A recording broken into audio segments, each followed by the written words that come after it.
ever get that feeling that you're just not good enough? Like Yes. everyone else is out there crushing it and you're just sort of stuck in the mud? Oh, yeah. Definitely a familiar feeling for a lot of us. Well, you are not alone in this deep dive.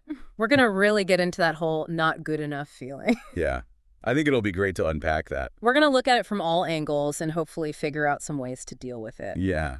For this one, we've got a conversation between these two podcast hosts, Leo and Gwen, Okay. and they share a bunch of personal stories and some research on this whole topic. It's really fascinating. Looking forward to it. So one of the first things that jumped out at me was how much comparing ourselves to others plays into this. Makes sense, right? It's so easy to do. Totally. And even before social media was a thing, Leo talks about doing this back in school, always comparing himself to classmates Oh, yeah. who seem to just, have it all figured out. I think that's something we all do, whether we realize it or not. Yeah, definitely. And honestly, it's pretty natural. Like, if you think about it, for our ancestors, comparing themselves to others was key for survival. Really? Yeah, absolutely. Like, they had to size up threats, figure out who had resources, where they fit in the whole social hierarchy. So it's like hardwired into us? Yeah, it's in our DNA, but these days it can really backfire, especially with social media. Yeah, you're constantly bombarded with everyone's like highlight reel. Exactly. And it's easy to fall into the trap of thinking everyone else is living their best life while you're, just struggling to keep up. Totally. It can make you feel like you're not doing enough or that you're somehow behind. Absolutely. And research actually shows that this kind of upward social comparison, comparing ourselves to those who we see as better off, that can actually lead to some pretty negative feelings. Oh, really? Like what? Well, things like envy, low self-esteem, even depression. Wow. It's a vicious cycle. The more inadequate we feel, the more we compare, and then, the worse we feel. So how do we escape that trap? How do we stop comparing ourselves so much? Right. Well, recognizing the signs is a good first step. Okay, so what are some of the signs that we might be falling into this not good enough thinking? Well, Leo and Gran mentioned a few things, like constant self-doubt, always needing to be perfect, Oh, yeah. and always looking for approval from other people. That's so relatable. Right, and those are all internal signs, Mm. but those internal struggles can actually show up in our behavior, too. Like how? Well, you might see people avoiding challenges or becoming people pleasers, Oh, yeah. always saying yes even when they want to say no. Right. They don't want to disappoint anyone. Exactly. It's almost like they're trying to make themselves smaller so they don't stand out or get judged. That makes sense. There's this quote that Leo and Gwen bring up from an expert at the British Association for Counseling and Psychotherapy. Oh, okay. And this expert talks about how people who feel inadequate, they often put on a brave face. Interesting. Yeah, they pretend everything's fine even when they're dealing with difficult things in their relationships or at work. Like they're hiding their struggles. Yeah, exactly. It's this facade of fineness that's really common. But it's probably not healthy, right? Well, it can be isolating, because it prevents us from getting the support that we might need. That makes sense. It's important to remember that it's okay to not be, we all struggle. We all have insecurities. It's part of being human. Exactly. And pretending otherwise only makes things worse. So recognizing these signs is a big first step. It's like shining a light on those feelings that we often try to ignore. Yeah. And once we acknowledge them, then we can start to figure out how to deal with them. Right. So then the question becomes, what do we do next? How do we shift this whole not good enough narrative? Yeah, that's the million-dollar question, right? It is, but luckily Leo and Gwen have some ideas on that too. I'm all ears. Me too.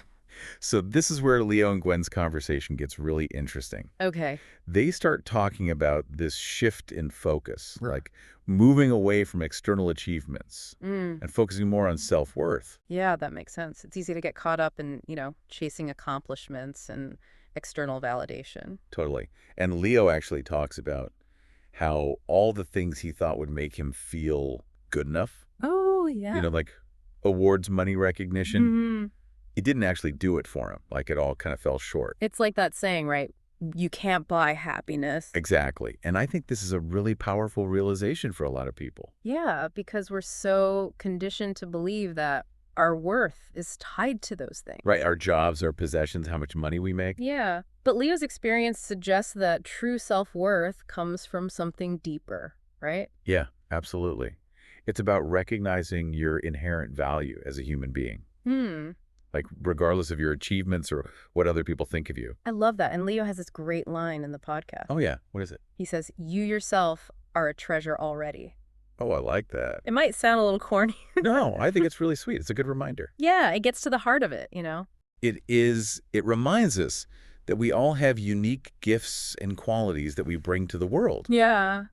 And those qualities are worthy of appreciation just because they're part of who we are. So it's not about what you do, but who you are. Exactly. To make this a little more concrete, Leo and Gwen actually share some personal examples. Oh, I love that. What do they say?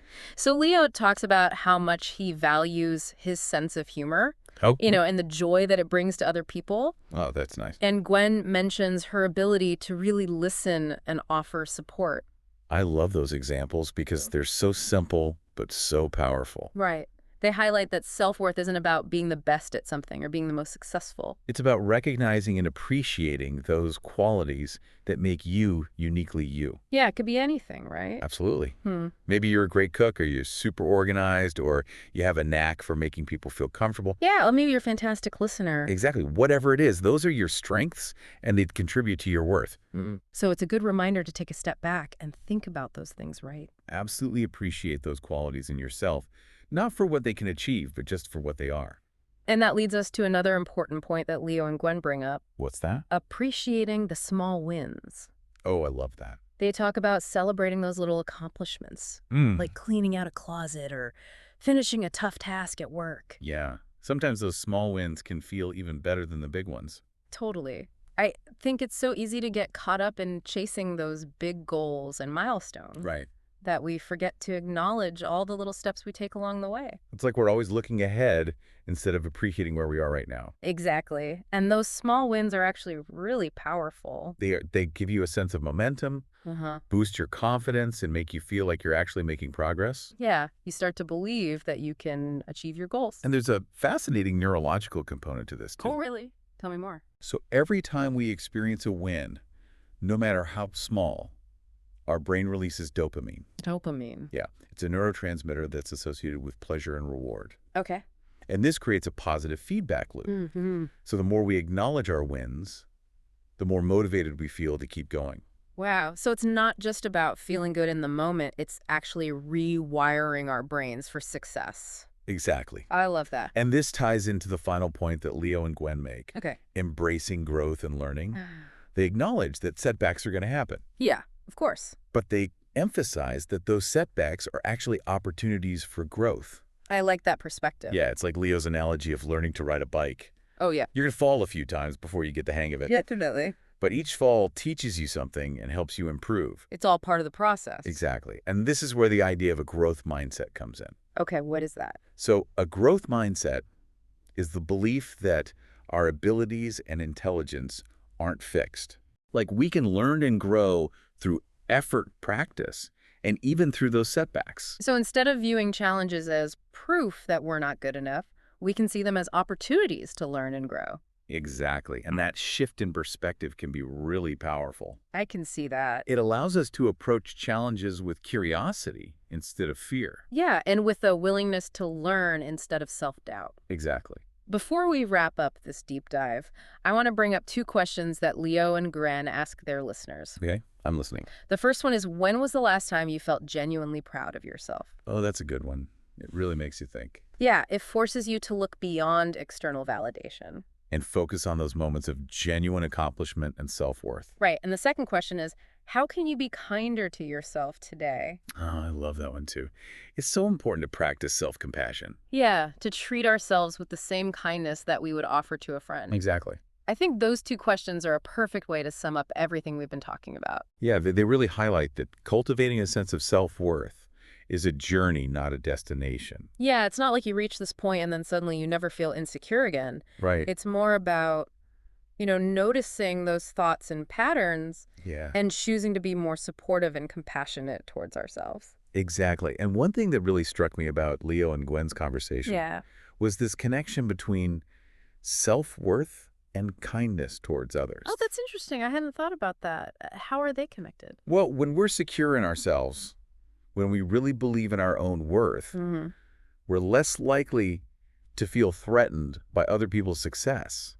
You Yeah, know, that makes sense. we don't need to put others down to make ourselves feel better. Right. Instead, we can actually celebrate their accomplishments and be there for them when they're struggling. Yeah. So it's like when we're coming from a place of self-acceptance, Hmm. we have more capacity for empathy and compassion for others. Exactly. It's like this ripple effect, you Yeah. know? When we treat ourselves with kindness, it becomes easier to extend that same kindness to everyone around us. I love that. So it's not just about feeling better about ourselves. It's Right. about creating a more positive and supportive environment for everyone. Exactly. So to wrap up this deep dive, I want to leave you with a thought that really resonated with me. Okay, what is it? It's the idea that cultivating a sense of self-worth, Yeah. it's not just about feeling better, it's about creating a better world. That's beautiful. I love that. Because when we feel good about ourselves, when we recognize our own inherent worth, Hmm. it's natural to want to share that with others, you know? Yeah, We want to lift them up, encourage them, help them see their own potential. absolutely. And maybe by embracing our own strengths and celebrating our own wins, we can inspire others to do the same. I think so too.